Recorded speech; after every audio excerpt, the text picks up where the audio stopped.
ભાઈ અને બહેન સાથે નગરચર્યાએ નીકળશે અને ભક્તોને દર્શન આપશે અને થોડી જ વારમાં સીએમ ભૂપેન્દ્ર પટેલ પણ પહોંચવાના છે। તેમના દ્વારા પહિંદ વિધિ પણ કરવામાં આવશે। અત્યારે ગાર્ડ ઓફ ઓનર આપવામાં આવી રહ્યું છે ભગવાનને। રથયાત્રાની શરૂઆત થાય તે પહેલા ગાર્ડ ઓફ ઓનર ભગવાનને આપવામાં આવી રહ્યું છે। ભગવાન જગન્નાથ પોતાના ભાઈ અને બહેન સાથે નગરચર્યાએ નીકળશે અને તે પહેલાની આ તસવીરો સામે આવી રહી છે કે જ્યાં ભક્તોની ભારે ભીડ જોવા મળી રહી છે। તો બીજી તરફ થોડી વારમાં હવે સીએમ પણ હાજર થશે અને તેમના દ્વારા પહિંદ વિધિ પણ કરવામાં આવશે। તો સવારે 7 વાગ્યાથી જ તમામ જે રથયાત્રાની શરૂઆત છે તે કરી દેવામાં આવશે। જગન્નાથપુરી બાદ દેશની સૌથી મોટી આજે ભગવાન જગન્નાથની રથયાત્રા છે તે અમદાવાદની ઐતિહાસિક અને પૌરાણિક રથયાત્રા ગણવામાં આવે છે। 149મી ઐતિહાસિક આ રથયાત્રા છે। તમામે તસવીરો જોવા મળી રહી છે કે જે સવારથી તમામ જે વિધિ કરવામાં આવી છે તેની આ તસવીરો સામે આવી છે કે જ્યાં અમિત શાહ પહોંચ્યા હતા, મંગળા આરતી કરવામાં આવી હતી અને અમિત શાહનું સ્વાગત સન્માન પણ કરવામાં આવ્યું હતું। ત્યારે ભક્તોનો જે અનેરો ઉત્સાહ જોવા મળી રહ્યો છે તેના પણ દ્રશ્યો સામે આવ્યા છે। ઢોલ નગારાની ગૂંજ મંદિર પરિસરમાં જોવા મળી રહી છે। ગરબે ઝૂમી રહ્યા છે ભક્તો। તો ભગવાનના જે આંખના પાટા હતા તે પણ ખોલવામાં આવ્યા। એક તરફ આદિવાસી નૃત્યની તસવીર પણ સામે આવી રહી છે।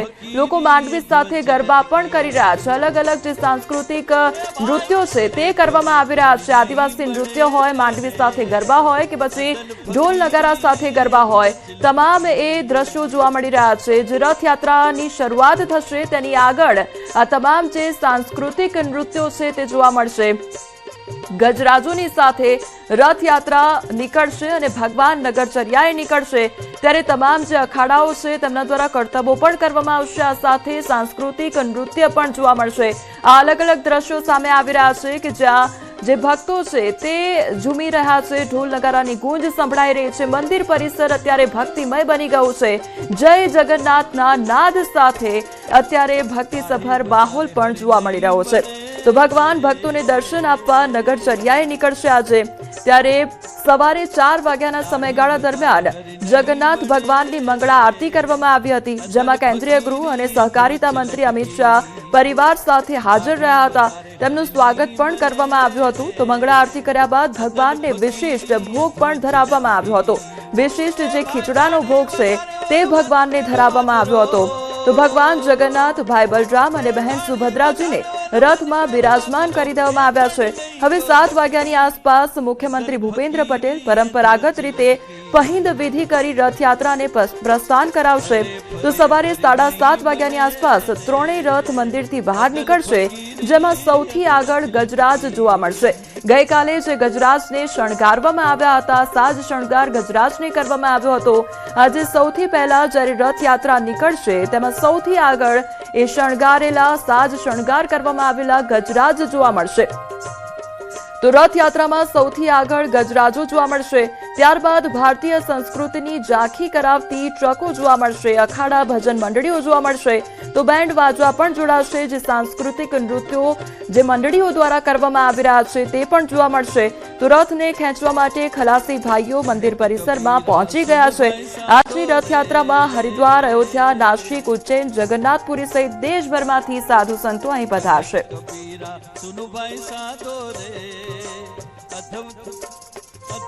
તો ભગવાન જગન્નાથજી ભક્તોને આજે દર્શન આપવા માટે નીકળવાના છે, નગરચર્યાએ નીકળવાના છે। ત્યારે અમારી સાથે સંવાદદાતા દીપિકા જોડાઈ ગયા છે। દીપિકા, અત્યારે ભગવાન જગન્નાથ તમામ જે ભક્તો છે તેમને દર્શન આપવા માટે થોડી જ ક્ષણોમાં નીકળવાના છે। તે પહેલા અત્યારે કયા પ્રકારનો ભક્તિમય માહોલ જોવા મળી રહ્યો છે?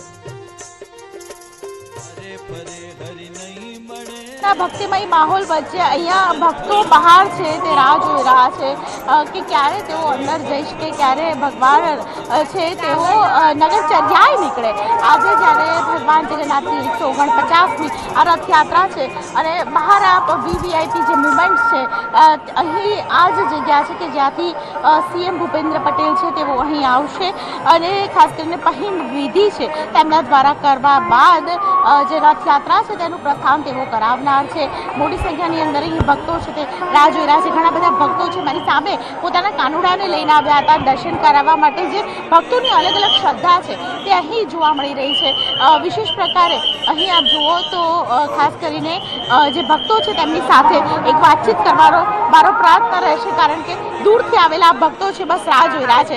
શું નામ છે બેન તમારું? ક્યાંથી આવ્યા છો? મેં પંચાલ વાસણાથી. વાસણાથી. શું કહેશો આજે જ્યારે આવ્યા છો અને ભક્ત બનીને જ્યારે ભગવાનને મળવા આવે છે અને ભગવાન પણ આજે ભક્તને મળવા જવાના છે બહાર?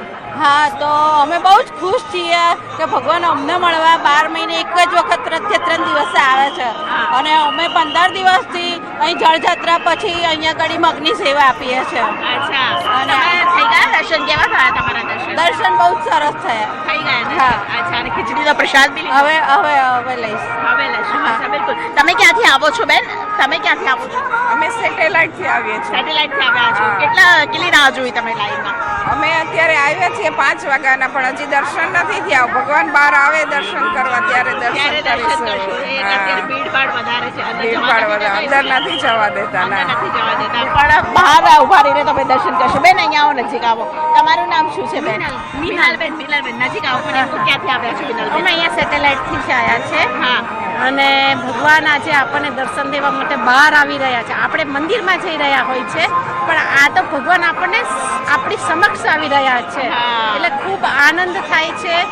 અને એમ થાય છે ભગવાન આપણે માટે હવે આપણે ભગવાન માટે શું કરીએ કે આપણે બહાર દર્શન